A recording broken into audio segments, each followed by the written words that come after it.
Nasaan daw doon sa sinabi mo na sa kabila na sinabi mo na taong-tao si Jesus. Ngayon, ang tanong ni Trico, asan doon yung Diyos? Kung para sa'yo, taong-tao si Jesus. Yun ang tanong Okay, niya. sabi, sabot. Ang tanong niya, nasaan yung Diyos doon? Nandun na rin sa taong-taong iyon. Yun ang simpleng sagot. Nung bakit? Kasi sinasabi kasi sa Pilipos 2:5, magpakumbaba kayong katulad ni Jesucristo. Paano niya ipinakita yung pagpapakumbaba? Ang sabi yun, nasa kabila na siya ay nasa anyo ng Diyos. Alam naman natin, wala namang nagtataglay ng anyong Diyos maliban sa tunay na Diyos. Ay hinubad niya ang Next pagkapantay question. niya sa Diyos at nag-anyong tao. Di ba? At ang Next sabi, question is yan ang sabi ko sa iyo eh. Nagsumasagot pa lang ako eh. Halatang ang Iglesia ni Cristo talaga bastos ka usap eh. Nasa ano usap na, mahaba na kasi. bigyan mo akong time sumagot. Huwag kang sabi ko na Sige, palas sige. yung singit, di mo, wala kang interest makinig eh. Sige, sige. Palas yung singit ka ng palas yung singit, nature yan ng Iglesia ni Cristo. Easy lang, Isgad. Tanong tapos Baka sisingitan ka. ma-high blood ka. Easy ka lang. Ay kaya nga, huwag kang sumingit at nakaka-hybrid ka, palas yung singit ka lagi. Ito lang, Magtatanong, Isgad. sisingitan ka, nabuka pa lang bibig mo. Easy lang, easy.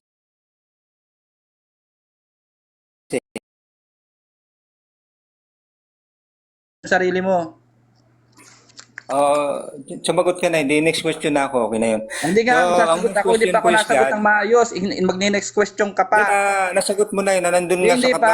Kasi nga sa... nagbating ka. Paano ka makakasagot? Nagbating ka nga. Ano ka? Nagtanong tapos sige, hindi ka pagbigyan magpapasagot kita, ng Isgad. matino. Sige. Easy ka lang. Inom ka ng tubig. Huwag ka masyado. Yung oras na kay Trico eh. Ayan, Tubig muna eh. binigyan siya ng oras. Si ano kasi Sige, try ko ay maligarig na kausap eh. Ito ang sagot ko sa iyo. Ang sabi mo, nasaan yung Diyos na doon? Yung Diyos na hinahanap mo nandun sa taong Kristo. Bakit? Kasi maliwanag naman ay pinaliwanag ng Pilipos 2 bakit nangyari yon. Nasa kabila siya ay taong-tao, nandun yung kanyang pagiging Diyos. Ang sabi dun sa 5, ang idea ay nasa 5. Magpakumbaba kayo. Be humble like Christ. Sa paanong paraan? Na bagamat siya ay nasa anyong Diyos, tandaan nyo, walang nagtataglay ng anyong Diyos maliban sa tunay na Diyos. Ang sabi, hinubad niya ang kanyang pagkapantay sa Diyos at nag-anyong tao. Maliwanag ka, nag-anyong tao hanggang sa siya mamatay sa cross. O, ibig Okay na, sabihin, okay na, Isgad. ang tanong Hawak ko mo ng na oras eh. kaibigan, Tama na huwag ka yun. sumingit. Okay na. Oh. Next one na. Ay, muna. Para papakiwin mo, ubusin mo yung Tapos oras ko eh. tayo mo siya, pambirang sasalita mo. Tayo mo Next siya. question. Next question. Ang tanong ko sa'yo, sabi mo, yung Diyos, nandun sa taong si Jesus, na taong-tao. So, tanggap mo na yung Jesus mo, taong Diyos, o hindi? Yes. Kasi maliwanag siya ay Diyos na nag-anyong tao. Walang imposible sa Diyos. Kaya yung Diyos ay ang tamang termino doon. Ginawa niya ang isang bagay na kayang gawin ng Diyos, ang mag-anyong tao. Imposible yan sa tao, pero walang imposible sa Diyos. Kaya kung yung Diyos na nasa anyong tao, naisipan niya mag-anyong tao dahil may mission siya, hindi yun mabigat sa Diyos. Kaya niyang gawin yun sapagkat siya ay Diyos. Next question. Kung taong Diyos siya, gaya ng sabi mo, so gaano kalakas ang kapangyarihan ng taong Diyos na ito? May kamatayan o walang kamatayang Diyos? Walang kamatayang Diyos. Maliwanag kasi ang Diyos ay walang kamatayan. Maliwanag na ang namatay yung kanyang pagiging tao. Pero ang kanyang pagkamatay ay hindi gawa ng Diyos, kundi siya mismo. Ang sabi niya, may talata kasi sa 1, ang sabi kasi dito sa 1:10-17, dahil dito minamahal ako ng Ama, sapagkat inialay ko ang aking buhay, kusa upang kunin kong itong muli. Walang makakakuha ng aking buhay, period. Kusa ko itong ibinibigay, mayroon akong kapangyarihang ibigay ito at kuning muli. Di ba? O ibig sabihin pala, Okay, yung next kamatayan niya, question. kusa niya at ang sabi, hindi ang Ama ang nagbigay, ang sabi, siya mismo ang nagbigay buhay at siya rin may kapangyarihang bumawi. Ibig sabihin, Okay, next paano niya question, next babawiin God. ang kanyang kamatayan kung siya'y patay? Buhay siya. Isa lang, Isgad. Tama na. So, next question, Isgad. Sabi mo, yung taong Diyos na yan, na si Jesus, walang kamatayan. Si Jesus ba namatay o hindi? Yes, namatay siya sa kanyang pagiging tao. Pero maliwanag na sinasabi sa unang Timoteo 6:14, kung hindi ako nagkakamali, ang sabi doon, ang hari ng mga hari at Panginoon ng mga Panginoon ay walang kamatayan. Sino ba nagtataglay ng titulong hari ng mga hari at Panginoon ng mga Panginoon? Sabi sa pahayag, walang iba, ang kordero, ang anak ng Diyos. Kaya binibigyan din sa unang Timoteo 6:14 na walang kamatayan kanyang pagiging Diyos. Kasi taglay niya ang Next question, titulong next yan. hari ng mga hari at Panginoon ng mga Panginoon. Next question is God. Sabi mo kanina, yung taong Diyos walang kamatayan. Nung tinanong kita, Jesus, sinanong kita kung namatay, sabi mo, alin sa dalawang kontrahan ng totoo sa sagot mo? Walang kontrahan sa sagot ko. Walang kamatayan yung taong Diyos o may kamatayan? Walang kontrahan, pares nangyari yan. Maliwanag na si Kristo'y namatay sa kanyang pagiging tao, pero binibigyan din ng Biblia sa unang Timoteo 6:14, ang hari ng mga hari at Panginoon ng mga Panginoon ay walang kamatayan, period. Ngayon, sino ang tinutukoy doon? Yung Kristo, si Kristo ang hari ng mga hari at Panginoon ng mga Panginoon. Sa makatwid, may dalawang titulo si Kristo ng nasa lupa, anak ng tao at anak ng Diyos. Yung anak ng Diyos, walang kamatayan, pero yung taglay niya, na anak ng tao, yun ang may kamatayan sapagkat walang tao ang hindi Next namamatay. question is God. So yung namatay na si Jesus, yung taong Diyos na sinasabi mo, namatay din yung Diyos doon o hindi? Hindi. Maliwanag na ang namatay yung kanyang pagiging tao. Kasi nga sinasabi nga sa unang Timoteo 6:14, ang hari ng mga hari at Panginoon ng mga Panginoon ay walang kamatayan at si Kristo ang tinutukoy doon. At wala namang iba nagtataglay ng titulong hari ng mga hangari at Panginoon ng mga Panginoon maliban kay Jesus. Next question. Ang sabi mo kasi, yung Jesus, taong tao. Di ba? Sabi mo kanina eh. Tapos tinanong kita, tungkol doon na sumagot ka rin sasagot sa iyong argumento na yung Jesus na yon taong Diyos. So sagot mo naman ngayon na hindi namatay at namatay yung Jesus mo. So lumilitaw na yung Jesus mo na Diyos dalawang nature sa loob niya. Tama? Wala kaming aral na dalawang nature sa loob niya. Maliwanag ang aming kinakapitan, yung Diyos ay nag-anyong tao. Kaya nga sabi, became flesh, walang imposible sa Diyos. Ngayon, hindi rin imposible sa Diyos kung ang mamamatay sa Kanya yung katawan niya lang at hindi mamamatay yung Kanyang pagka-Diyos sapagkat siya ay tunay na Diyos. Ang sabi nga sa John 10:17, may kapangyarihan siyang itong ibigay at may kapangyarihan din siyang ibawiin muli ito. Eh kung paano mo mababawing muli ang buhay mo kung ikaw ay patay? Diba talaga siya tunay na buhay? Sabi mo, hindi dalawang nature. Eh sabi mo, namatay yung Jesus na taong-tao. Tapos yung walang kamatayan, yung Diyos, nandun din sa Jesus na tao. Di ba? So, lumilitaw na nagpapalusot ka niyan. Kasi sabi mo, hindi dalawang nature eh. Pero sa iyong nilatag, ipinakikita dalawang nature eh. Isang Diyos na nandun sa taong si Jesus at yung Diyos din nandun din sa katawang taong si Jesus. Pero sa pinililitaw mo na dalawang nature na nasa loob eh. Tama? Tama, dalawang nature niya. Siya ay anak ng tao at anak ng Diyos. Kaya dalawang titulo niya sa lupa. Pero ang tanong mo kanina, brother, ang tanong mo kasi kanina, hindi naman tumutukoy sa nature ng God. Ang sabi mo kasi, yung tao, ang nasa loob ay Diyos. Di ba? Ibig sabihin, wala kaming ganung aral. Kasi sinagot mo na eh na... Tumahimik ka muna, brother. Kanina isang nature, ngayon dalawang nature. Tapos, unboxing. Anong tapos? Okay na, hindi pa ako pasagutin mo ako. Inamin mo, hindi isang nature, tapos ngayon Mali nga dalawang ang tanong nature mo, na. ang sabi, pasagutin mo nga ako. Ang hirap sa'yo, kinakat mo agad eh. Wala ka interest talaga. Pasagutin mo ako ng matino, huwag kang magkakat, nagsasagot ako, nabuka pa lang bibig mo, magsasabi ka ng mali Isang ako. nature, tapos naging dalawang nature. Tumahimik ka nga, patapusin mo ako sumagot. Hindi mo na reconcile yan, is God. Kaibigan, pag kayo Kasi taong nagtatanong, Diyos, pinapatapos tapos taong tao, tapos ngayon sabi tinanong kita tahimik ka muna, sasagutin ko nga. Hindi pa nga ako tapos sumagot.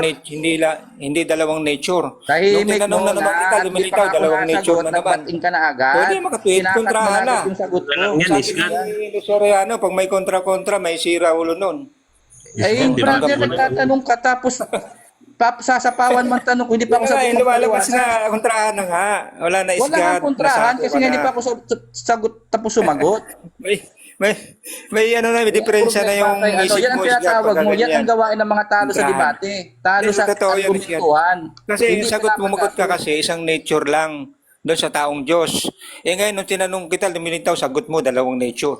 Oh, di ko nang kinontra mo yung unang mong sagot, kaya nasako Wala ka. nang pagkukontra, kasi iba naman sabi ang nga tanong ni mo. Surya, pag may kontra-kontra May technique ka yung muna. bahayag o aral, Yan ang may hirap sa sira iyo eh. ulo nun. Oh, tanggap mo ba yun? Okay, Oh, yan na tahimik ka nga, muna. sinasabi Wala ko sa akong iyo. kontra-kontra. Hindi ako nag-ano ha. Nako po, hindi na Pero tayo kitang-kita makapagsalita. naman sa Pag mga ganyan sagot tayo, mo. eh di sige, magsapawan na lang Pasensya tayo. ka na. Hindi ako makapagsalita. Paano yan? Pasensya ka na, salig lang sa mga Pasensya ka na sagot rin, mo Hindi yan. ako makapagsalita, hindi ako Oh, makasagot yun ng ang ano matino. niya. Wala na, Isgad. Hindi Kahit ganyan na tayo, ano pang ano mo. mag-ano tayo dito, palakasan ng Kasi boses. Wala na, nasa ako na Isgad. Palakasan. Pasensya ka na. Salamat din, Isgad, sa mga sagot mo ha. Ngayon sa mga nakikinig sa atin. Kasi iba naman yung tanong niya kasi kanina. Ang tanong niya kasi kanina, ang tanong niya sa akin, Wala na, Oh, Isgad. Isgad, tayo na lang magdebate yung dalawa. Oh, Isgad, ako na lang debatehin mo. Ano? ano ka ba? Katoliko ako, gusto mo. Ano? Laban na tayo. Eh, anong pagtatalunan natin para sa Hindi, kasi ang tinuturo mo kasi is Trinity, tatlo lang God sa isang persona. Ako, 5. Yan ang tunay. Ay, 5. umanap ka na ibang kausap mo, hindi ako pumapatol sa may problema. Takot ka pala eh. Puro kang ngak lang pala eh. Wala ka rin palang sinabi Hindi ako dapat napatol eh. sa ganyan. Lima daw. Pambihira ka. Wala na. Sa simula Patunayan pa mo lang, yung wala mali mong na. aral. Patunayan mo, mali mong aral. Patunayan mo ngayon. Ayan, Ang kayo bihira. naman mag-usap kayo. Lima daw. Ano, tara, patunayan mo yung mali-mali mong sinasabi. Huling-huli ka na nga kanina. Ngayon, lalo ka pa, isa sa ako kita. Sabi, ang tanong niya kasi kaibigan kanina, yung Diyos, yung Alin niya sagot mo? ay Balik- nasa loob ay ang Diyos. Kumbaga, tinanong ka ngayon, nakita mo ba yung ballpen ko? Ang sagot mo, nakita ko yung papel mo. Parang layo ng sagot mo, pre. Hindi naman Hindi ka ba malayo sa nahiya gusto. niyan? Ang tanong niya kasi kanina, bago yung last na tanong niya, ang tanong niya kasi kung ang Diyos daw Buti ay nga nasa loob pinatulang ng ka ni katawan. Joselito eh. Wala na pumapatol Wala sa'yo. kami Diba, ganun. papatulang pa kita. Sagot mo kasi ang sinusundan ko Mali eh. kasi brother, maliwanag na gumagawa ka ng sariling Wala na, kwento mo. Isgad, kasi Ang unang sumagot tanong ka, mo kasi, Isgad. Pambira ka, Hindi Isgad. ko na Mali-mali yung aral mo eh. Okay yun. Sumagot ka na eh. Bigyan na lang ng oras, Wala mayroon na. kausap niya si Try. Mayroon lagi itong kausap ng Wala na. matandang. Hindi, ako na lang kausapin mo. Ano tayo? Debate tayo. Iyo, kay Apostolic, sa simula pa lang, wala na sa hulo. Wala ka kasi. Walang katinuan. Takot ka, puro ka ngak-ngak lang. Takot ka. Ay, daw ako sa takot. Ayoko makipag-usap Oy, debate tayong dalawa kung hindi ka sa may takot. limang persona. Hanap kang kausap. Ay, magdebate tayo. Sa may limang persona. Ayoko dyan. Patunayan mo ngayon na tama yung binaral mo. Patunayan mo. Oh. Pasensya na brother, hindi ako Ay, napatol.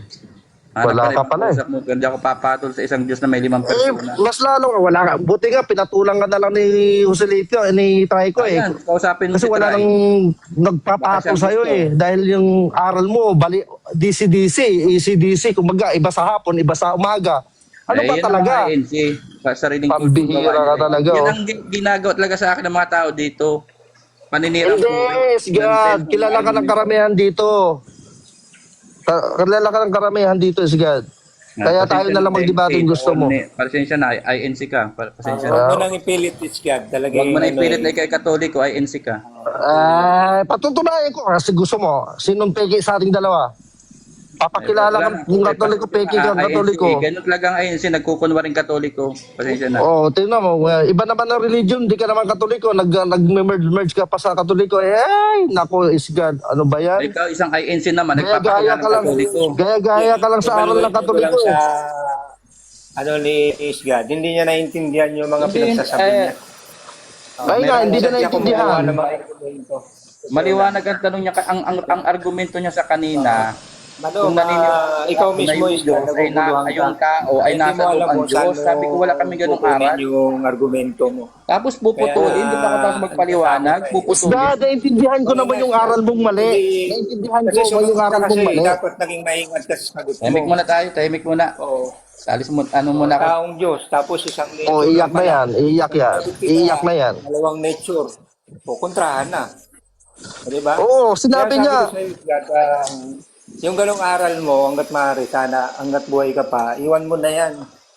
No, Kung may batang nanonood, kung may batang nakikinig, hindi maliligaw niya, wala talaga to si Sigad eh. Tama ka. Yung pinakamahusay na tiyolog ko nga eh, hindi nga mauunawaan yan eh. Hindi nga maintindihan, hindi may paliwanag. Pati nga ikaw eh. Litong-lito ka dyan eh. No, maipaliwanag, pilit mo lang ipaliwanag. No? Totoo talaga yan, pilit mo lang ipaliwanag. Yung mga nagtaguyod nga yan hindi nga nila maintindihan, hindi maunawaan, kaya hindi nila may turo Saan mo nakuha yung unawa na yan?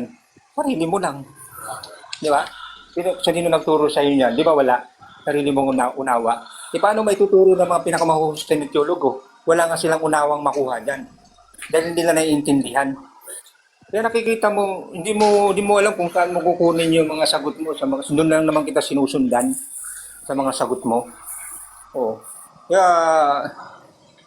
sana dapat buhay ka pa, mag-iglesia. Dati, ang dating stand mo, iglesia sa Tagkawayan. Ngayon, Church of Christ ka na ano ba talaga? Pambihira ka isda do, iba-iba ka. Bakit napatalsik nyo si Isgad? Bakit napatalsik nyo si Isgad? Kaya Wala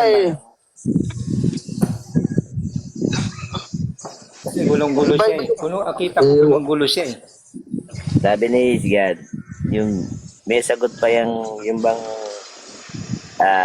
Kristo niya tao sa kalagayan, Diyos ba yun? Sabi niya, hindi. May sagot pa siyang yung ganun. Ang gulo talaga as in. Naguguluhan nga siya Hindi niya malaman kung saan niya ipapasok yung aral niya Pero mo, taong Diyos, isipin mo yan. Ganun talaga. Ganun talaga. Inadapt niya yung magulong doktrina Oo, magulo. Di ba? Sarili lang yung unawa yun. Kasi wala naman nagturo sa kanya Kahit naman yung mga Katoliko, gulong-gulo dyan sa yung Katoliko, pati mga Katoliko. Mga depender na Katoliko, nag-aastang nagmamarunong lang naman talaga yan Sarili lang din yung unawa yan, yung mga palipaliwanag nila. Wala naman nagturo pare sa kanila paano may turo yan? Hindi nga nila maintindihan din. Nasa hiwaga. O sabihin, sariling unawa nila. Kaya pagka tinanong mo, Strowman, policy di ba? Merong false. Sa topic ni Viewerista, sino yung kinatuparan na Apokalipsis 12, 6:9? Pangkalahatan yun. Buhay umakyat pa naman, tapos yun yung topic, biglang pinalitan pala ni Viewerista yung topic. Hindi niya alam ipaliwanag. Pas muna ako dyan kasi may busy ako. Hindi niya talaga alam ipaliwanag yung Apokalipsis 6:12. Tapos nagkukunwari lang siya. Pambihira talaga po siya. Yung pagdating sa Trinity, talagang dyan, hindi talaga nila may paliwanag na matino yan. Yung aral ni Isgad, Sila mismo mahuhuli mo yan pagka tinanong mo Gamitan nyo pa ng mga terminology na kagibunshin. Nagagala yung isa. Nakakatawa naman talaga Tama naman yung mga tanong ng mga kapatid kanina, yung transformation. Ganun naman talaga magiging Example ba? Ganun naman talaga Ganun talaga. Tapos sasabihin nyo, kami ang nag-ano. Kayo yung aral nyo, ang pinaglalaruan nyo si Jesus. No? Ginagawa nyong gano'n. Di ba? Dahil sa aral ninyo. So, namumusong kayo kay Jesus. Sa ganyan. Hindi pa yan. Ngayon, gulong-gulo sila sa paano papaliwanag yung hypostatic yun. Talagang gulong-gulo. Hindi Paano sila, ba yun? Paano ba yun? Ibig sabihin, mas maalam pang ang Iglesia ni Cristo paliwanag yung apostatic Yung mga yun. pioneer niyan, tama ka dyan, Apostol. Kasi yung mga naging nagmuo niyan sa Chalcedon, sa konsilyo ng Chalcedon, sila mismo inamin nila na nalilito sila dyan sa hypostatic union. Kasi dinagdagan nila ng nature si Jesus Tao si Kristo, holy man. Kaso dinagdagan nila ng nature. Ang problema ngayon yan, sa mga nakaraan, dineclare na talaga nila na ang Diyos namatay. Yun yung yun yung dineclare nila. Kamakailan lang. Si yung Katoliko rin na yung tunay na Diyos daw namatay. Isip-isipin na namatay. Ngayon, nag-iba na naman. So, yung pagkatao lang daw, yung human nature lang daw yung namatay. Ano to talaga? Ang gulo. Kaya nga magulo talaga. Hindi nila maintindihan talaga yun Trying hard lang silang ipaliwanag, pero sila mismo nalilito. And then yung person at saka yung tawag dito, yung nature ay the same. Ang stand nila, the same daw. Ang iba naman is not the same. Kumbaga, ang gulo nila, ang gulo talaga. Kasi ang person ng ibang Sila stand, mismo, di ba doon napakinggan ko yan sila eh. Sila mismo nagtatalo eh. Kung paano yung tungkol sa hindi nature, talaga sila, culture. hindi Gulong-gulo talaga sila tunay. Yung Hindi talaga sila nag-invento tunay. nga yan eh. Oo. Yung nag-invento nga, gulong-gulo. Gagaya. Nalilito sila eh. Yung kalituhan na yan, yung confusion niya yan, hindi galing sa Diyos yan. Dahil ang confusion ang galing sa Diablo. Oo. Sa Diablo nagmula yan. Yung kaguluhan, yung confusion, galing sa Diablo yan.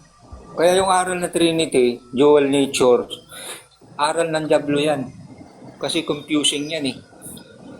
Cannot be, Gayon din yung gayon din yung baptit, gaya-gaya din sa Katoliko eh.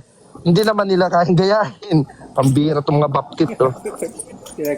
kaya nasisilputan yung mga bulang mga ngaral, mga mandaraya. Shoutout, Victor. Naghanap na yan. Si Victor, bago sumakya. Pagka tunay na Diyos ang turo mo, o tunay na Diyos Jesus, mga antikristo yan. Kasi ang tunay na Jesus, may laman at buto eh. May laman at buto. Dinagdagan lang ng nature yan. Yung ang tinataguyod nilang nature, yung puligad. Iba na yan. Espiritu na yan eh. Wala nang laman at buto yan. Naiba naman tayo kaya try ko. Pasensya na kagabi Pasensya ka na Wala, okay lang. Tayo pa eh, mga magkakapatid tayo sa pananampalataya. Yung kagabi pa yun, wala na yun eh. Mga bagasano, wag mong sabi nga sa Biblia, wag mong yaang lubugan ka ng araw. Di ba? Opo. Kailangan Tama, mo tama. naman yun. Kasi bro ito mo, namatay si Kristo sa bawat isa sa atin. Namuhunan siya. So, kailangan na matuto rin tayo magpaumanhinan sa isa't isa. Si Apostol Pablo sa si Bernabe, mayroong mainitang katalong nangyayari, pero sandali lang, nagkaayos din sila. Wala problema sa atin yan. Yung mga ganyan, Yes. saglit lang yan, pinalagpas yan. Kasi mas mahalaga ang bawat isa sa atin. Yung bawat Opo, kaya. yung ugnayan natin bilang magkakapatid. Try ko. Kumusta na? Pag-ibig natin sa kapatid, hindi pa kunwari. Kailangan tutukan, masidhi. Ang pinakaano malupit dyan, kaysa dun sa kapatid natin sa laman, mas matindi pa yun. doktrina na kailangan reconcile ka agad. Hindi mo pwedeng Hindi na yung hantayin pang isa, di ba? Hindi gano'n. Kailangan tayo magpapakumbabaan. Tama. Wala sa ating lugar yung maging puot. Kasi Yes. yan. Kasi pag naging puot yan, magiging mamamatay tao na tayo niyan. Hindi tayo Tama. maliligtas niyan. No. Kaya